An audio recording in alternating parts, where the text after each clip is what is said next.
Tap here to learn more. Introduction. Fear is everywhere, and it affects everyone. It has been around since the beginning of time, and it will be here as long as the earth remains. Fear rules many people, but it doesn't have to be that way. Fear is said to be false evidence appearing real, and that is an accurate definition because fear is rooted in lies the devil tells us. When we believe them, fear takes root in our hearts and minds. Although fear will never totally disappear from our lives, we can confront it and overcome it. Courage is not the absence of fear. It is moving forward in the presence of fear. Courageous people do what they believe in their hearts they should do, no matter how they feel or what kinds of doubts and fearful thoughts fill their minds. If we were to take time to notice how often our reactions to people and circumstances are rooted in fear, we would be amazed.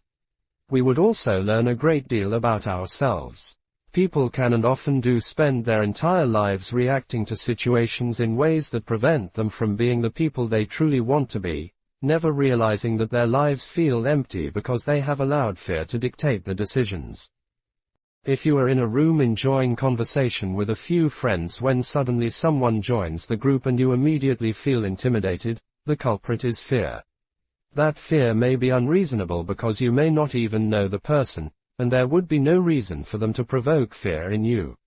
When something like this happens, your fearful reaction may be related to a specific personality type that reminds you of someone who hurt you earlier in your life.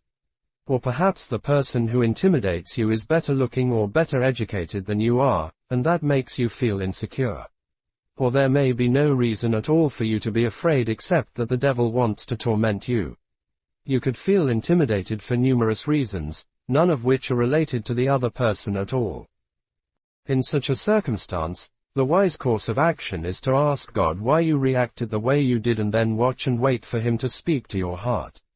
The answer may come immediately, or it may take a while, but if you seek to understand yourself, you will find truth, and the truth will make you free. John 8:32. Let me urge you not to allow fear to push you around and simply put up with it. Neither should you go through your life blaming other people for your misery. Take ownership of your problems and open your heart to God, and He will help bring light into darkness, situations you don't understand. If you can understand fear and how it operates, you can be free from it. The first part of this book will help you understand fear and recognize how it works in your life.